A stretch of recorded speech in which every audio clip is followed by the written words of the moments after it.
Important topic discuss करेंगे, constitution amendment या संविधान संशोधन।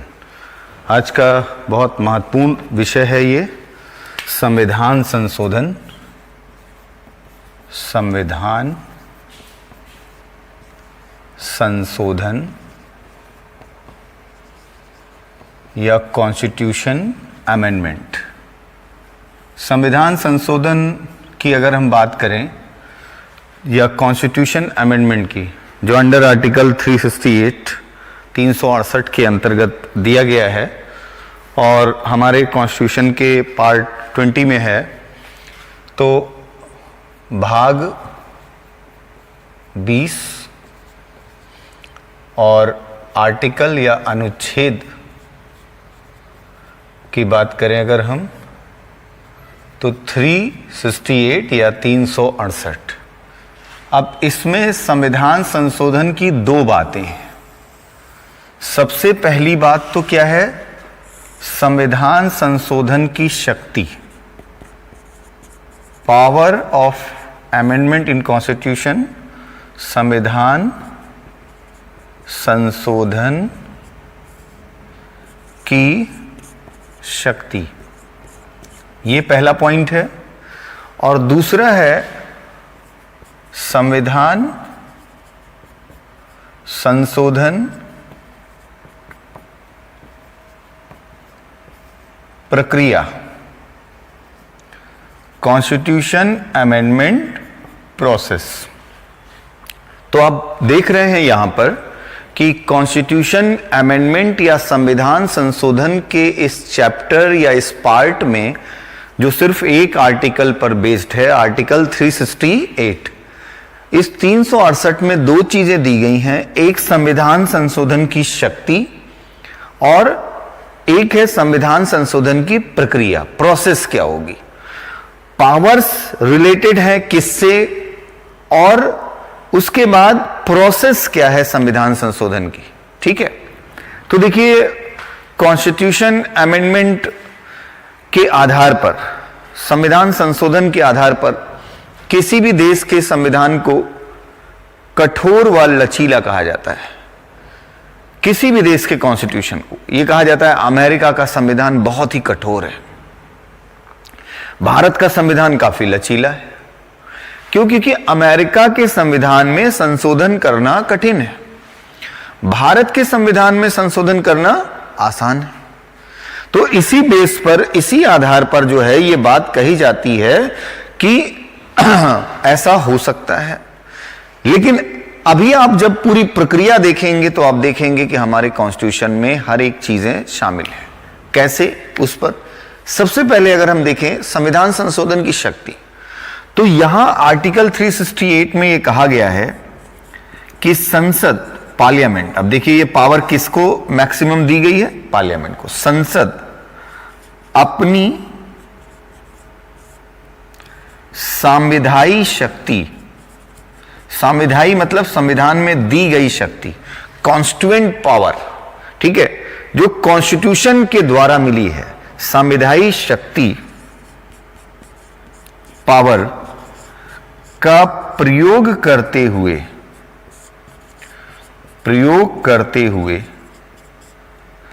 संविधान के, कॉन्स्टिट्यूशन के, संविधान के किसी प्रावधान या उपबंध, किसी प्रोविजन, प्रावधान में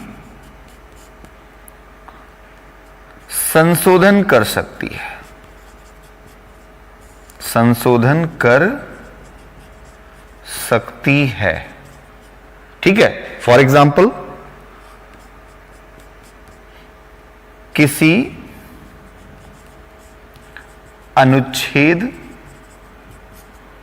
में परिवर्तन कर देना, कुछ चेंज कर देना, ठीक। किसी अनुच्छेद को निरसित कर देना, मतलब कैंसिल कर देना, यह भी तो। किसी अनुच्छेद को जोड़ देना, ये सब क्या है, अमेंडमेंट है, ठीक। तो आप देख रहे हैं बच्चों कि इस आर्टिकल के अंदर सबसे पहली बात क्या की गई है कि संविधान संशोधन की शक्ति बताई गई है, पावर बताई गई है, और उस पावर के तहत यह कहा गया कि संसद यानी मैक्सिमम पावर्स किसको मिली है? पार्लियामेंट को। अब प्रोसेस क्या है, अभी उस पर आते हैं कि संसद अपनी संविधायी शक्ति या कॉन्स्टिट्यूशनल जो पावर है या कॉन्स्टिट्यूएंट पावर है उसका प्रयोग करते हुए संविधान की किसी भी प्रोविजन, एक आसान भाषा में आपको मैं बता रहा हूं, में संशोधन कर सकती है। अब वो संशोधन कैसे हो सकता है? फॉर एग्जाम्पल और इजी लैंग्वेज में आपको बता रहा हूं, किसी आर्टिकल में कोई परिवर्तन कर देना, किसी भी आर्टिकल में कोई सेक्शन जोड़ के परिवर्तन कर देना, ठीक है, किसी आर्टिकल को कैंसिल या निरसित कर देना, आज संपत्ति का अधिकार 31 नहीं रहा, किसी आर्टिकल को जोड़ देना, 21A जोड़ देना, ठीक है, 48A जोड़ देना, तो वो भी क्या हुआ? अमेंडमेंट कर देना, ठीक है। तो ये मोटे तौर पर यह बात आ रही है कि भारत में संविधान संशोधन की शक्ति किसे प्रदान की गई? पार्लियामेंट को, ठीक। अब उसके और भी स्टेप्स हैं, उस पर हम आगे आएंगे। अगर कहा जाए कि ये कॉन्स्टिट्यूशन ने खुद अंडर आर्टिकल 368 पार्लियामेंट को प्रदान की है, ठीक है। अब बात आती है कि हम कॉन्स्टिट्यूशन अमेंडमेंट की प्रोसेस पर चलते हैं। तो प्रोसेस की अगर बात की जाए तो सबसे पहली इस प्रोसेस में पहला स्टेप होता है स्टेप 1। प्रक्रिया क्या है? संविधान संशोधन विधेयक। बहुत आसान भाषा में मैं लेकर चल रहा हूं आपके सामने ये संविधान संशोधन विधेयक, कॉन्स्टिट्यूशन अमेंडमेंट बिल, संसद के, पार्लियामेंट के, संसद के किसी भी सदन में, किसी भी हाउस में, किसी भी सदन में प्रस्तुत किया जा सकता है या प्रस्तुत किया जाता है, ठीक है। तो सबसे पहला स्टेप होगा कॉन्स्टिट्यूशन अमेंडमेंट बिल होगा, और वो बिल पार्लियामेंट के किसी भी हाउस में इंट्रोड्यूस किया जा सकता है, लोकसभा में या राज्यसभा में। और यहां कोई भी शर्त नहीं है कि इसे लोकसभा में करें या राज्यसभा। मैक्सिमम बिल्स, अधिकतर संविधान संशोधन विधेयक लोकसभा में प्रस्तुत हुए, लेकिन कुछ ऐसे बिल भी रहे जो राज्यसभा में प्रस्तुत हुए। तो सबसे पहला स्टेप तो यह है कि ऐसा बिल दोनों हाउस में कहीं भी प्रस्तुत हो सकता है। अगर ये मनी बिल होता तो ये नहीं होता ना। मनी बिल में क्या है? लोकसभा में इंट्रोड्यूस होगा, ठीक है। बट सामान्य विधेयक की तरह यह बिल कहीं भी इंट्रोड्यूस किया जा सकता है, लोकसभा में या राज्यसभा में, ठीक है। अब एक प्रश्न यह भी होता है कि क्या यह बिल केवल सरकारी सदस्य प्रस्तुत कर सकते हैं, गैर सरकारी नहीं? कोई भी प्रस्तुत कर सकता है। अमेंडमेंट के लिए बिल कोई भी प्रस्तुत कर सकता है, चाहे वो नॉन गवर्नमेंट मेंबर हो या गवर्नमेंट मेंबर हो, ठीक है। अब दूसरा स्टेप 2,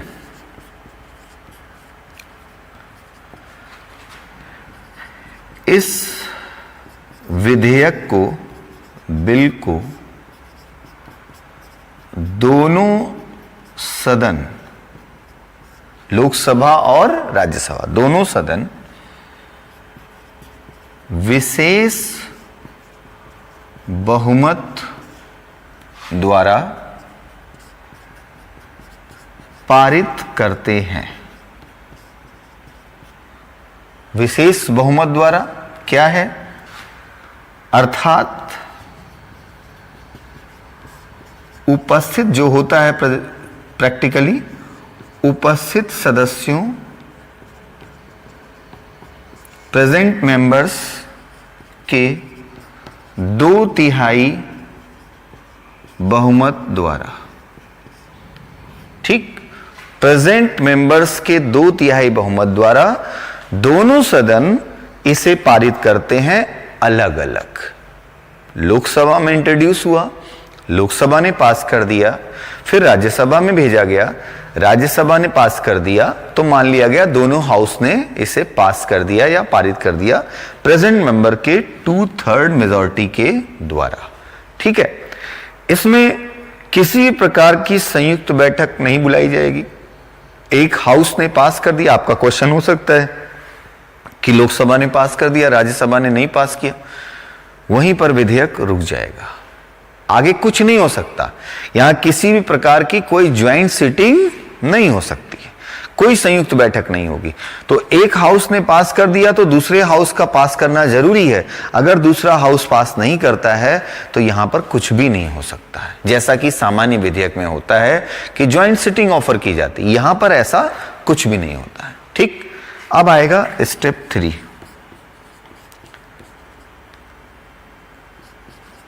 विधेयक पर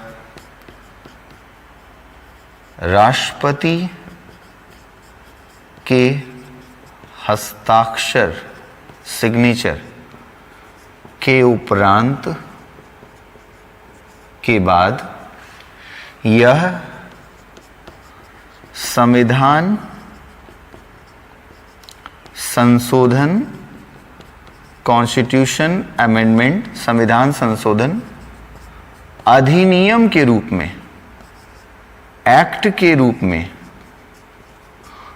में लागू हो जाएगा, लागू हो जाएगा। ये तीसरा स्टेप होगा कि प्रेसिडेंट इसी आर्टिकल के अंतर्गत सिग्नेचर करेगा और उसके सिग्नेचर के उपरांत ये विधेयक जो था, ये बिल जो था, अब क्या बन गया, एक्ट या अधिनियम बन गया और अधिनियम के रूप में इसे इंप्लीमेंट कर दिया जाएगा, इसे लागू कर दिया जाएगा। ठीक है, तो ये मोटे तौर पर हम देखते हैं कि हमारे इस भाग में, इस पार्ट में, इस पार्ट 12 जो है आर्टिकल 368, इसमें दो चीजें हमें सामने निकलकर दिखाई पड़ रही हैं कि कॉन्स्टिट्यूशन अमेंडमेंट की पावर पार्लियामेंट के पास है और अमेंडमेंट पार्लियामेंट किस प्रकार से करती है। ठीक है, अब हम 368 के अन्य पक्षों पर चलते हैं, अदर एस्पेक्ट्स पर चलते हैं। तो संविधान संशोधन मुख्य रूप से 368 उसके विषय में क्या कह रहा है, इस पर आते हैं। तो देखिए, अब ये पहला पक्ष पता चला। दूसरा पक्ष ये है कि संविधान संशोधन कितने प्रकार से होता है, कॉन्स्टिट्यूशन अमेंडमेंट जो है वो कितने प्रकार से होता है।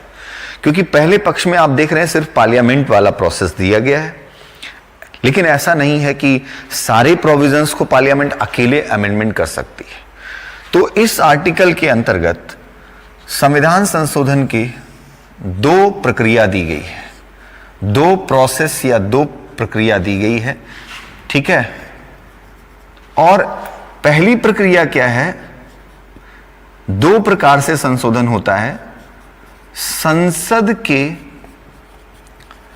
विशेष बहुमत द्वारा संशोधन, अभी मैंने इसको आपको बताया इसके पहले जो यूनिट में, संसद के विशेष बहुमत यानी 2/3 मेजॉरिटी द्वारा अमेंडमेंट। दूसरी क्या है,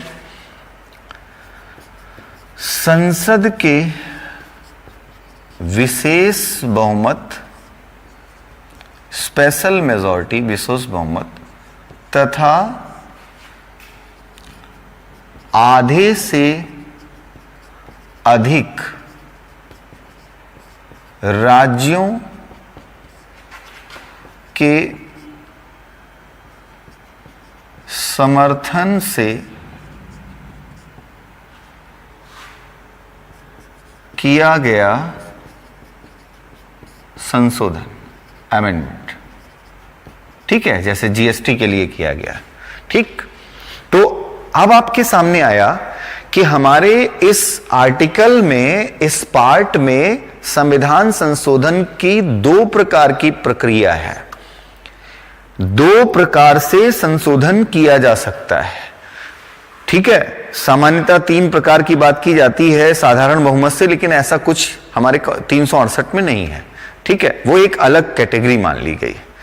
तो वास्तविक रूप से 368 के अंतर्गत दो प्रकार की प्रक्रिया की बात की गई है। संसद के विशेष बहुमत द्वारा संशोधन। अब ये क्या बहुत आसान नहीं है, अभी आपने जो देखा वही है कि इसके तहत क्या किया जाए कि कहा जाए कि संविधान के, ठीक है, संविधान के अधिकतर भागों में इसी प्रक्रिया के द्वारा, इसी प्रोसेस के द्वारा संशोधन किया जाता है, संशोधन किया जाता है। जैसे फॉर एग्जाम्पल प्रस्तावना, प्रियम्बल,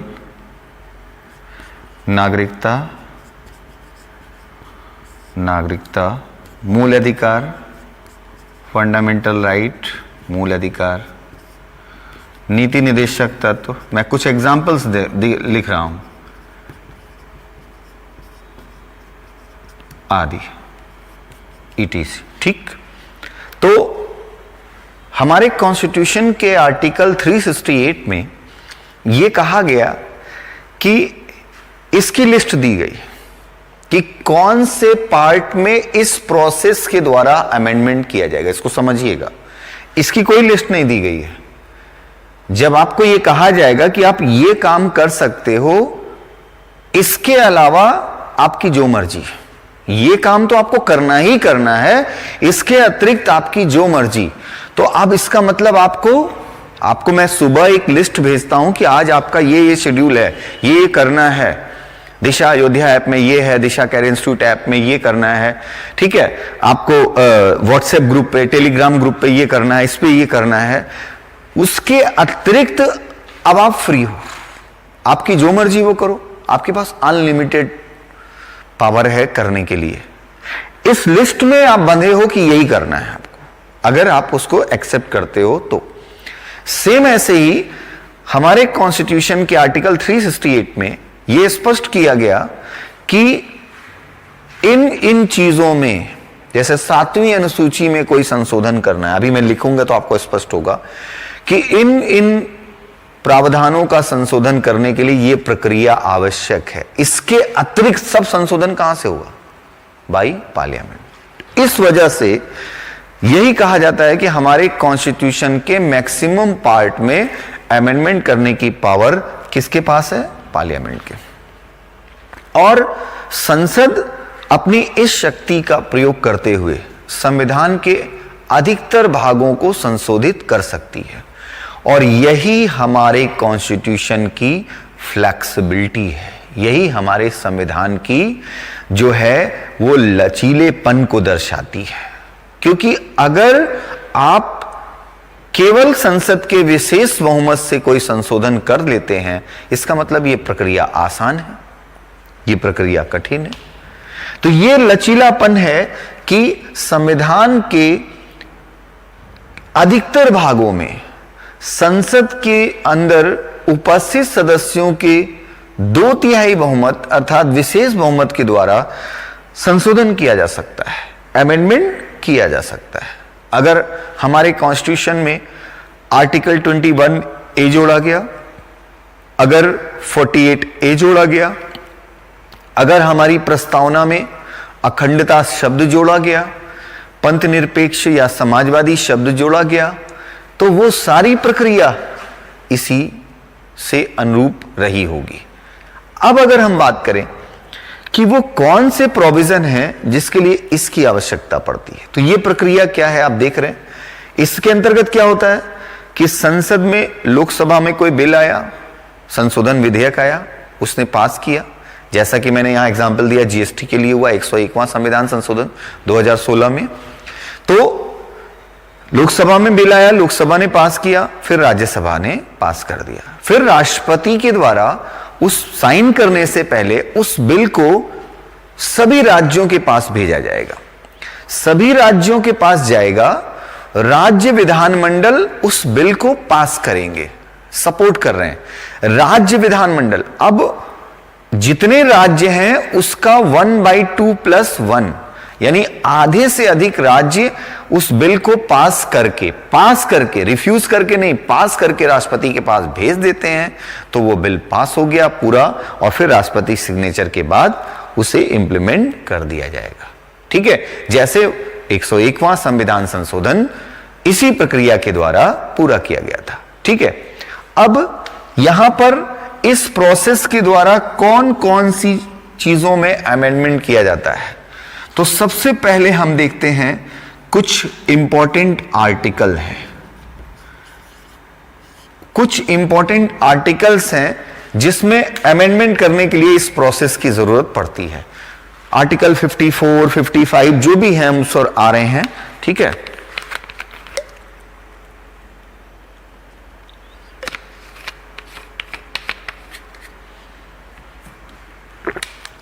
तो सबसे पहला आर्टिकल है 54, अर्थात राष्ट्रपति का निर्वाचन। अगर इसमें कोई अमेंडमेंट करना है तो इसी प्रोसेस से होगा। आर्टिकल 55,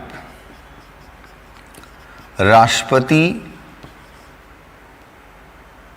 की निर्वाचन प्रक्रिया, अगर उसके इलेक्शन प्रोसेस में कोई संशोधन करना है, क्योंकि राज्य जुड़े हुए हैं सब। वो आर्टिकल 73,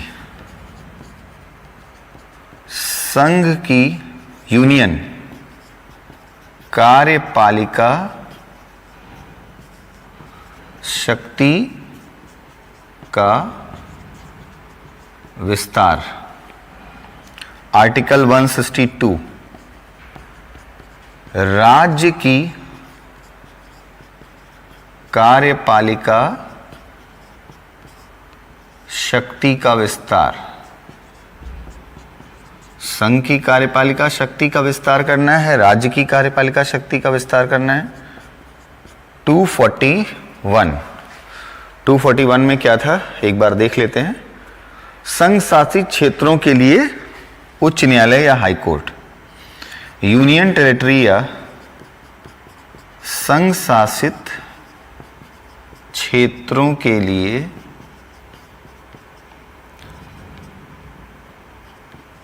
उच्च न्यायालय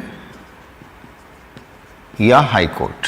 ठीक है, तो आप देखिए ये वो आर्टिकल्स हैं, अनुच्छेद हैं जिनमें संशोधन करने के लिए इस प्रक्रिया की आवश्यकता होगी, मतलब आधे से अधिक राज्यों के समर्थन की आवश्यकता होगी।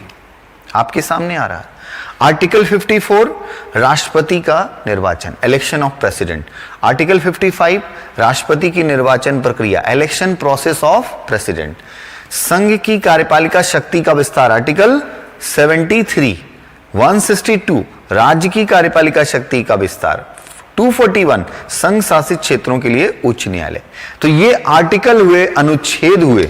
इन अनुच्छेद के बाद अब बात आती है अनुसूची। हमारे कॉन्स्टिट्यूशन में आपको मालूम है 12 अनुसूचियां दी गई हैं। 12 अनुसूची में अगर चौथी अनुसूची में कोई संशोधन करना है, 4th शेड्यूल, चौथी अनुसूची में, जिसमें क्या है, संसद में राज्यों का प्रतिनिधित्व, राज्यसभा वाला प्रतिनिधित्व तो यहीं पे है, संसद में राज्यों का प्रतिनिधित्व। ठीक, कोई परिवर्तन करना है, 7वीं अनुसूची, 7th शेड्यूल,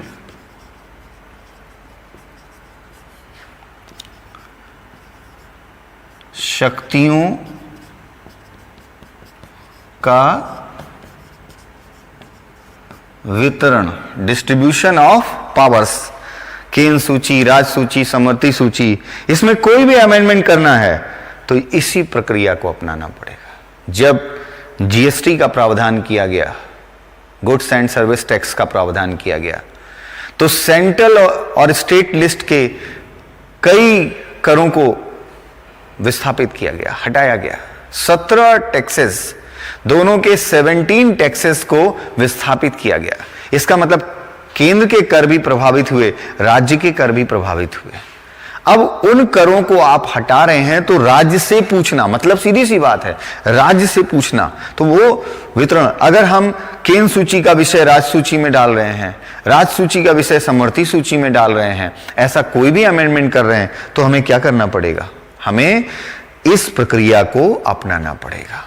ठीक है, इस प्रोसेस के, इसके अतिरिक्त अगर हम न्यायपालिका, ठीक है, या अगर हम उच्च न्यायालय से संबंधित कोई संशोधन कर रहे हैं तो उसमें भी इसकी आवश्यकता पड़ेगी।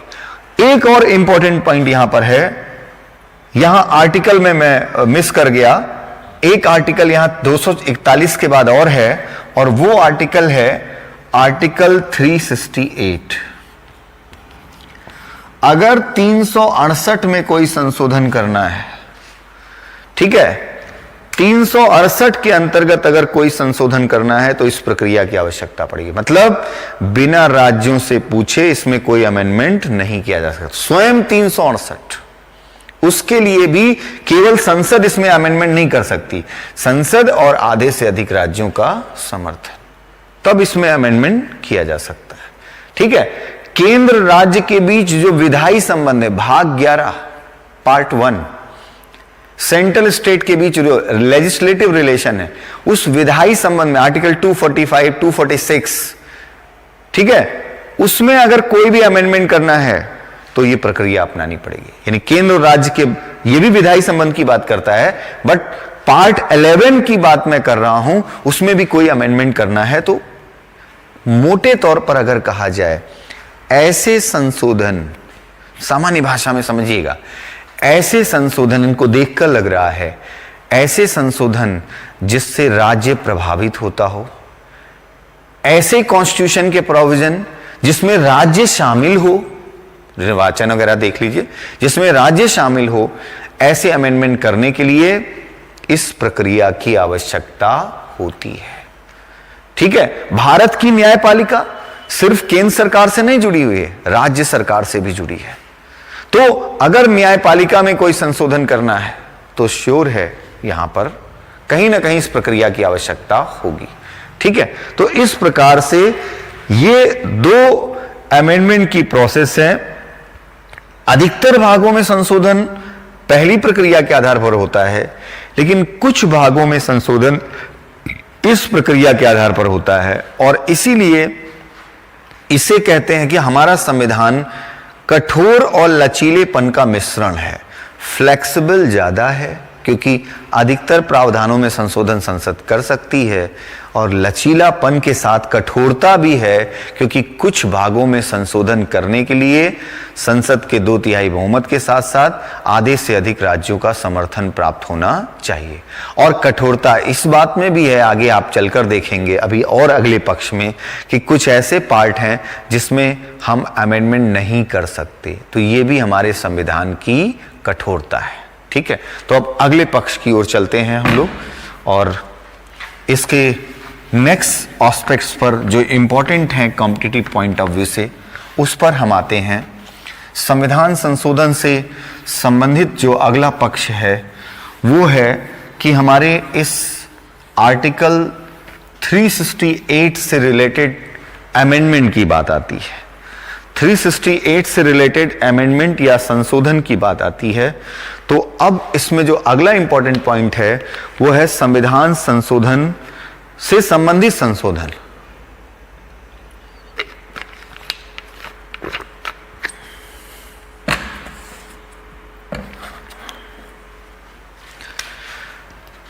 आर्टिकल 368 से संबंधित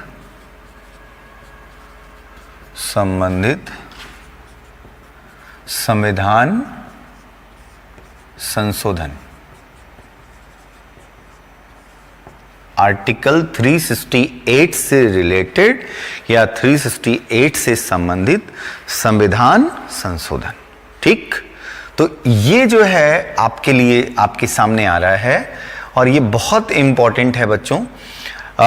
सबसे पहला संशोधन है 24वां संविधान संशोधन 24th कॉन्स्टिट्यूशनल अमेंडमेंट, 24वां संविधान संशोधन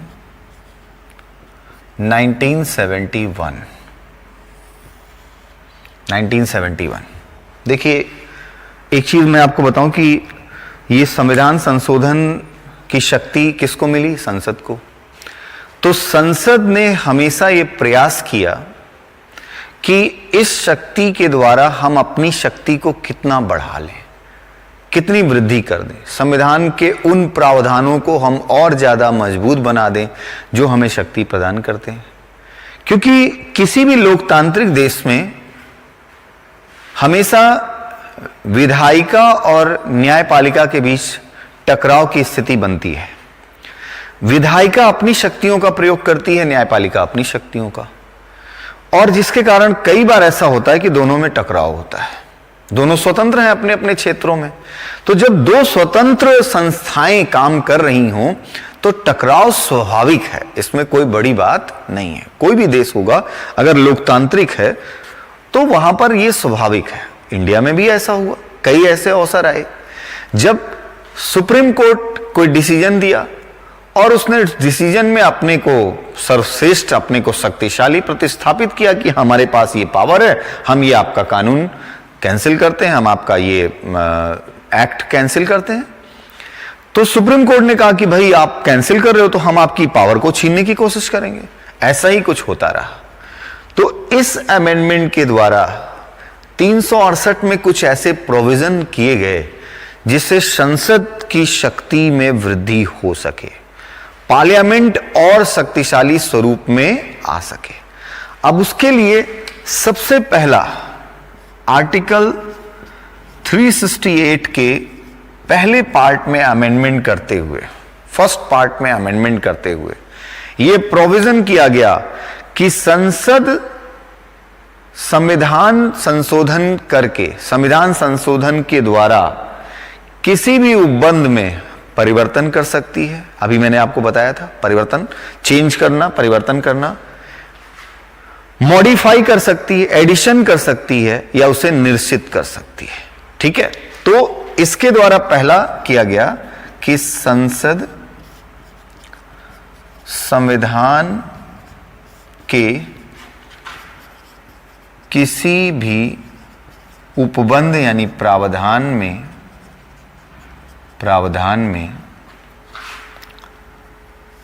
परिवर्तन, चेंज करना, परिवर्धन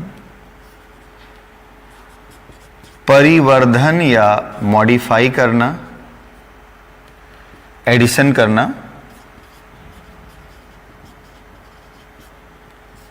और निरसित करना, कैंसिल कर देना, निरसित।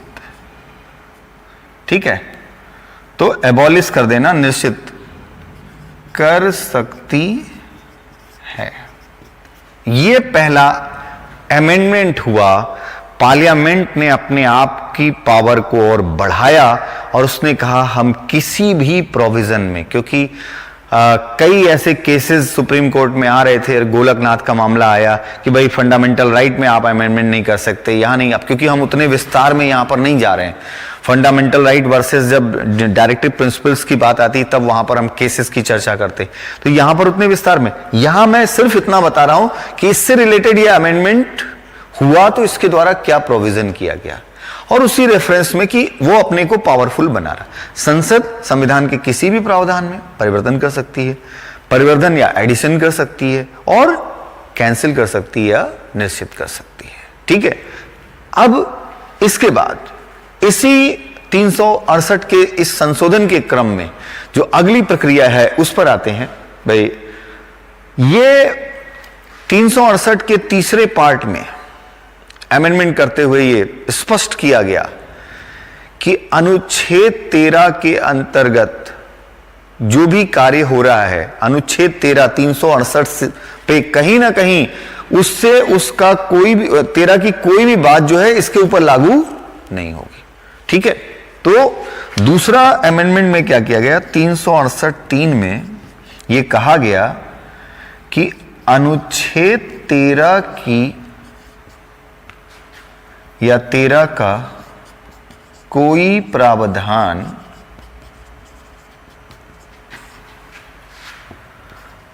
अनुच्छेद 368 पर लागू नहीं होगा। इसको समझिएगा आप। मैंने जब फंडामेंटल राइट पढ़ाया था, आप में से ज्यादातर लोगों ने उसको पढ़ा हुआ है और सबसे ज्यादा देखा जाने वाला वीडियो भी वही है। तो 368 की अगर हम बात करें तो वहां पर यह कहा गया था अनुच्छेद 13 में कि संसद ऐसी कोई विधि नहीं बनाएगी जो हमारे मूल अधिकारों को छीनती है या कम करती है, क्योंकि ऐसी कोई भी विधि उल्लंघन की मात्रा तक शून्य घोषित कर दी जाएगी। कौन शून्य करेगा? न्यायालय। तो 13 में यह बात कहेगी कि संसद ऐसी कोई विधि नहीं बनाएगा जो हमारे फंडामेंटल राइट्स को छीनती है या कम करती है। और यहां इसको स्पष्ट कर दिया गया कि 13 का कोई प्रावधान अनुच्छेद 368 पर लागू नहीं हो। मतलब अगर संविधान संशोधन किया गया तो उसे 13 के अंतर्गत विधि नहीं माना जाएगा। यह बात मैंने वहां भी स्पष्ट की थी कि 13 के अंतर्गत उसे विधि नहीं माना जाएगा। तो जब वो विधि नहीं माना गया, तो 13 के अंतर्गत उसे विधि नहीं माना गया, तो इसका मतलब वो 368 पर लागू नहीं होगा। मतलब 368 में संशोधन करके ये इससे स्पष्ट होता है कि अगर संसद संविधान संशोधन के द्वारा किसी मूल अधिकार को छीन लेती है तो उसे शून्य घोषित नहीं किया जा सकता, जैसे संपत्ति के अधिकार को छीना गया। ठीक, तो ये स्पष्ट होता है। अब इसके द्वारा अगला क्या होता है उसको हम देखते हैं। तो 368 के अगले पार्ट की अगर हम बात करें, इसके पहले ही है, दूसरा पार्ट है वो 368(2). इसमें यह प्रोविजन किया गया कि राष्ट्रपति संविधान संशोधन विधेयक पर अनुमति देगा। अनुमति विधारित करें, अनुमति करें, ऐसा कुछ नहीं, बिल्कुल स्पष्ट कर दिया गया। राष्ट्रपति संविधान संशोधन विधेयक या कॉन्स्टिट्यूशन अमेंडमेंट बिल पर अनुमति देगा। मतलब सीधी सी बात है कि राष्ट्रपति को संविधान संशोधन विधेयक पर हस्ताक्षर करना बाध्य कर दिया गया। यह बाध्यकारी हो गया कि राष्ट्रपति संविधान संशोधन विधेयक पर अनुमति प्रदान करेगा, बाध्यकारी कर दिया गया। ठीक, तो आप देख रहे हैं कि 24वां संविधान संशोधन 368 के संबंध में कितना महत्वपूर्ण है, क्योंकि इसके द्वारा संसद की शक्तियों को स्पष्ट किया गया कि संसद इसके संविधान के प्रावधानों में इसके द्वारा क्या कर सकती है। संसद ने अगर ऐसा कुछ किया तो राष्ट्रपति बाध्यकारी है, उसे हस्ताक्षर करना होगा। और अनुच्छेद 13 का जो विशेष प्रावधान है वो इसके ऊपर लागू नहीं होता है, यानी अनुच्छेद 13 भी इस शक्ति को सीमित नहीं कर रहा है। आर्टिकल 13 हमारे कॉन्स्टिट्यूशन अमेंडमेंट की, पार्लियामेंट की इस पावर को सीमित नहीं कर रहा। एक प्रकार से हम ये कह सकते हैं कि 24वें संविधान संशोधन 1971 के द्वारा संसद की संविधान संशोधन की शक्ति में वृद्धि कर दी गई, उसको बहुत ज्यादा बढ़ा दिया गया। ठीक है, आगे अभी इस पर क्या होता है उस पर भी आते हैं, क्योंकि इसी के बाद 1973 में केशवानंद भारती का केस आ गया था, बट केस हम लोग अलग से देखेंगे। अब इससे संबंधित जो अगला संशोधन है वो बहुत महत्वपूर्ण है, 42वां संविधान संशोधन, 42nd कॉन्स्टिट्यूशनल अमेंडमेंट। 42वां संविधान संशोधन, 42वां संविधान संशोधन 1976, ये इंपॉर्टेंट है। 42वां अमेंडमेंट 1976 इंपॉर्टेंट है और उस पर हम बात करते हैं आपसे। देखिए, इस अमेंडमेंट की अगर हम बात करें तो इसमें जो है इसके द्वारा आर्टिकल 368 4 एंड 5 अनुच्छेद 368 4 और 5 के तहत, क्योंकि लड़ाई मूल अधिकारों में संशोधन को लेकर चल रही थी, उसी क्रम में यह सब हो रहा था। 4 और 5 के तहत संसद ने यह निर्धारित कर दिया कि हम संविधान के किसी भी भाग में संशोधन कर सकते हैं और इसे न्यायालय में प्रश्नगत नहीं किया जा सकता। 4 और 5 में, 4 में कहा हम संशोधन कर सकते हैं, 5 में कहा इसे न्यायालय में प्रश्नगत नहीं किया जा सकता। ठीक है, मतलब इसका न्यायिक पुनरावलोकन या जुडिशियल रिव्यू नहीं किया जा सकता। अब ऐसी जरूरत क्यों हुई, ऐसी आवश्यकता क्यों हुई? क्योंकि इससे पहले 1973 में केशवानंद भारती का केस आया था, जिसको अभी हम डिस्कस करेंगे, और उस केशवानंद भारती के केस में सुप्रीम कोर्ट ने कहा था कि संसद संविधान के आधारभूत ढांचे को परिवर्तित नहीं कर सकती और न्यायिक पुनरावलोकन के द्वारा हम उसे देखेंगे और उसे हम कैंसिल कर देंगे। तो एक प्रकार से संसद की शक्ति को सीमित किया था, हाथ बन गए थे। अब उसी के क्रम में संसद ने इस संशोधन के द्वारा क्या प्रावधान किया? 4 और 5 के तहत संसद संविधान के किसी भी भाग में या किसी भी उपबंध में या किसी भी प्रावधान में संशोधन कर सकती है, अमेंडमेंट या संशोधन कर सकती है। ठीक। दूसरी बात, संविधान संशोधन को न्यायालय में, यह बहुत ज्यादा महत्वपूर्ण था क्योंकि यह बात तो ऑलरेडी पहले भी कही गई थी, न्यायालय में प्रश्नगत नहीं किया जा सकता, नहीं किया जा सकता। अर्थात न्यायालय की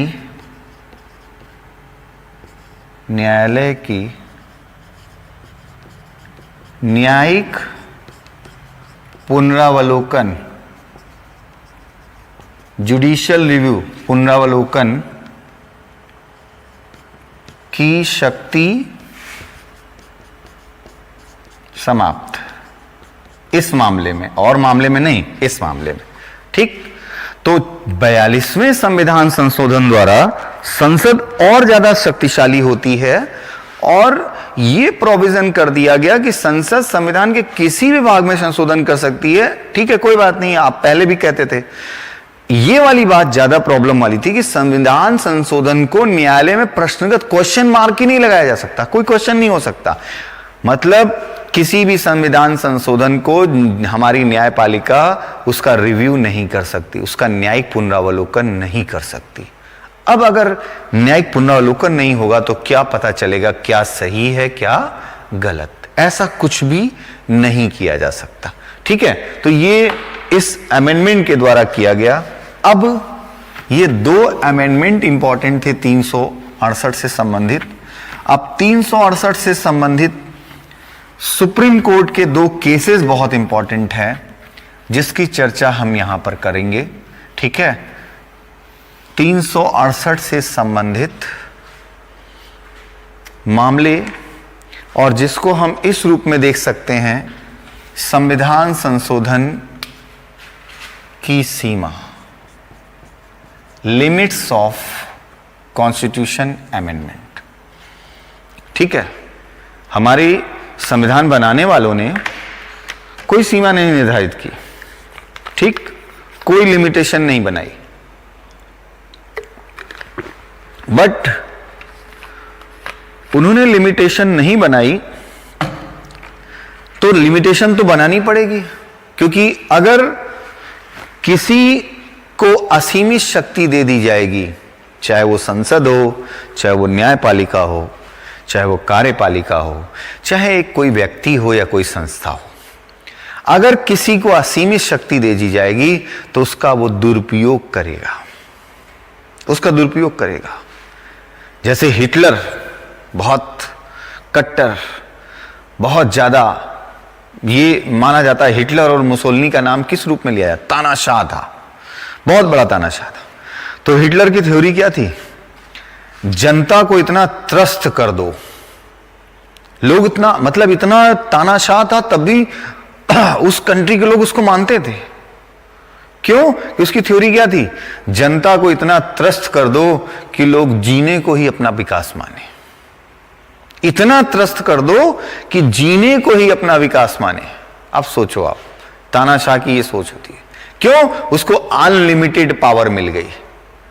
ठीक है, अभी है ना नॉर्थ कोरिया का किम जोंग, वही गोलमोलू, जिसके बारे में तमाम अफवाहें चलती रहती हैं, कभी ऊपर चला गया, कभी नीचे आ गया, फिर पैदा हो गया, उसकी डमी आ गई, सेम वही है ना तानाशाह। तानाशाही में जनता क्या है, हाँ ठीक है, हमारा राजा जो कर रहा है सब कुछ सही है, उसके बारे में तमाम बातें। तो ऐसे ही चीजें थी तानाशाहों के बारे में। ठीक है, तो क्योंकि वो असीमित शक्ति प्राप्त कर लेते हैं, तो वो कहीं ना कहीं, अगर ऐसे किसी भी तानाशाह को आप देखिए, इराक में सद्दाम हुसैन, कोई भी तानाशाह व्यक्ति जो है वो असीमित शक्ति प्राप्त करके तानाशाह हुआ और वो जनता पे कहीं ना कहीं गलत तरीके से उसने उसका फायदा उठाया। तो इसलिए असीमित होना खतरनाक है। इसीलिए अब संविधान संशोधन की सीमा तो निर्धारित करनी होगी ना। अब 368 में कह दिया गया, संसद ने संशोधन करके स्पष्ट भी कर दिया, हम जो चाहें वो अमेंडमेंट कर सकते हैं। लेकिन क्या ऐसी स्थिति को एक्सेप्ट कर लिया जाएगा? अगर कर लिया जाएगा तो फिर संसद तो जो चाहे वो करे, फिर है या नहीं? तो संसदीय सर्वोच्चता स्थापित हो जाएगी। और भारत में किसी एक संस्था की सर्वोच्चता नहीं है। आप अपने क्षेत्र में सर्वोच्च हो सकते हैं, सबके ऊपर सर्वोच्च नहीं हो सकते। और इसीलिए यहां पर इसकी सीमा निर्धारित करने में जो सबसे बड़ा महत्वपूर्ण निर्णय हुआ वो केशवानंद भारती बनाम केशवानंद भारती वर्सेस बनाम केरल राज्य 1973। ये केस है, ये पहला केस है जिसमें इसका सीमांकन किया गया। किसका? संविधान संशोधन की सीमा निर्धारित की गई। कैसे निर्धारित की गई इस पर आते हैं। तो इस केस में 24वें संविधान संशोधन 1971 को चुनौती दी गई। 24th अमेंडमेंट, अभी आपने देखा क्या क्या प्रोविजन हुआ था, उसको चुनौती दी गई। क्या उसमें मेन था? संसद संविधान के किसी भी भाग में परिवर्तन ये कर सकती है। यही तो सबसे बड़ी प्रॉब्लम थी। अब उसका मतलब असीमित शक्ति दे दी गई थी 24वें संविधान संशोधन द्वारा। किसको? संसद को। इस मामले में सर्वोच्च न्यायालय ने कहा कि आप यानी संसद संविधान के किसी भी भाग में संशोधन कर सकती, इसमें हमें कोई प्रॉब्लम नहीं है, परंतु इस शक्ति का प्रयोग करते हुए वो संविधान के मूलभूत ढांचे को परिवर्तित नहीं कर सकती, आधारभूत ढांचे को परिवर्तित नहीं कर सकती। ठीक है, parliament can not be change the basic structure of constitution. हमारे बेसिक स्ट्रक्चर को चेंज नहीं कर सकती। और what is the basic structure of constitution? Explain by supreme court, explain by court. तो कहीं ना कहीं सुप्रीम कोर्ट ने इस केस में जो डिसीजन दिया, उसने संसद की शक्ति को, कौन सी शक्ति? संविधान संशोधन की शक्ति को सीमित किया।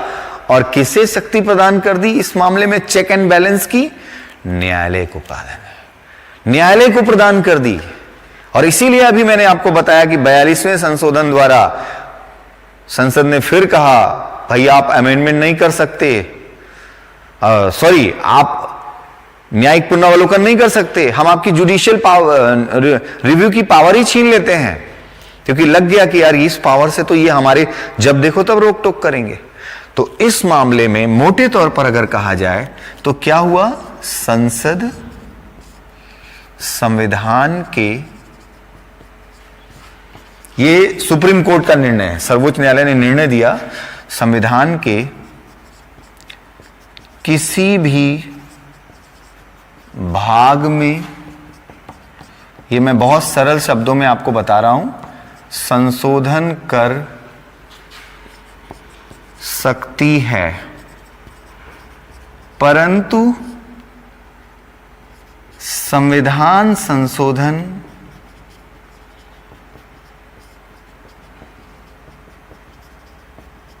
के द्वारा वह संविधान के, अब इसको आप समझिएगा, संविधान के मूलभूत या आधारभूत बेसिक स्ट्रक्चर, आधारभूत ढांचे को नहीं परिवर्तित कर सकती, नहीं परिवर्तित कर सकती। ठीक है, आधारभूत ढांचे को परिवर्तित नहीं कर सकती या नहीं परिवर्तित कर सकती। तो अगर ये पूछा, आपसे कोई पूछे कि संविधान संशोधन की शक्ति को सीमित किसने किया? सुप्रीम कोर्ट ने, न्यायालय ने सीमित किया। ठीक है, किस सिद्धांत, किस प्रिंसिपल, किस थ्योरी के द्वारा? आधारभूत ढांचे का सिद्धांत, theory of basic structure of constitution, इसके द्वारा इन्होंने कहा संसद संविधान के किसी भी भाग में संशोधन कर सकती, हमें कोई प्रॉब्लम नहीं। बट वो संविधान संशोधन के द्वारा, मतलब 368 के द्वारा, वो आधारभूत ढांचे को परिवर्तित नहीं कर सकती। अब what is the basic structure of our constitution explained by me, supreme court. ये एक्सप्लेन करेगा what is the basic structure, क्योंकि ये तो संविधान में कहीं बताया ही नहीं गया कि क्या बेसिक स्ट्रक्चर है।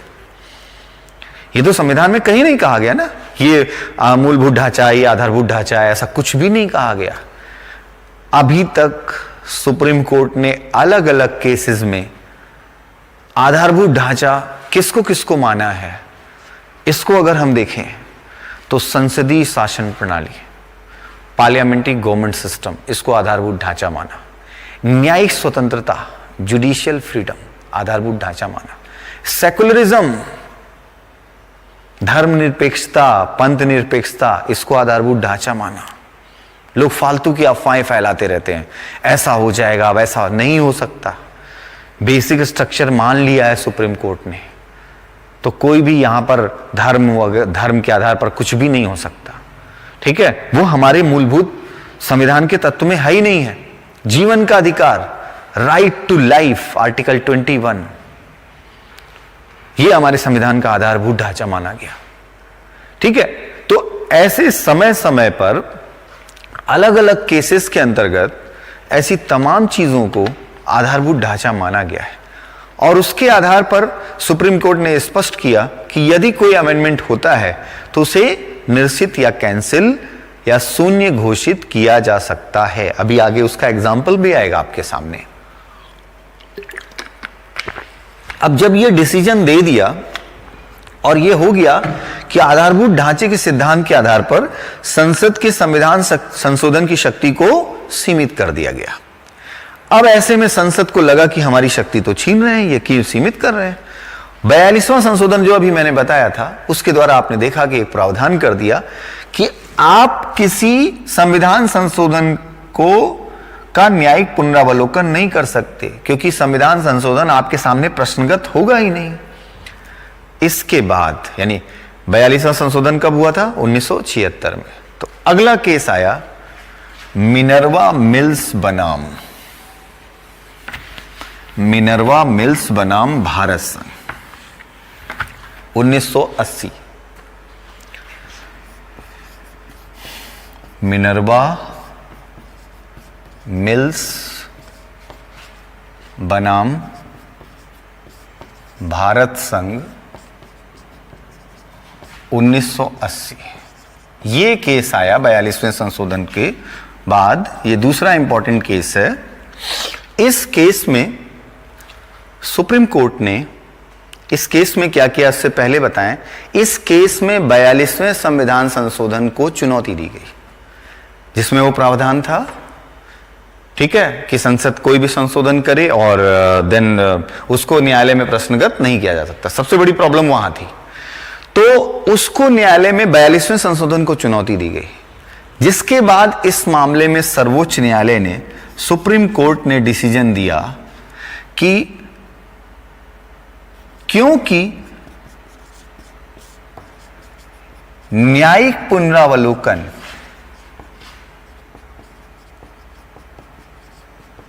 संविधान का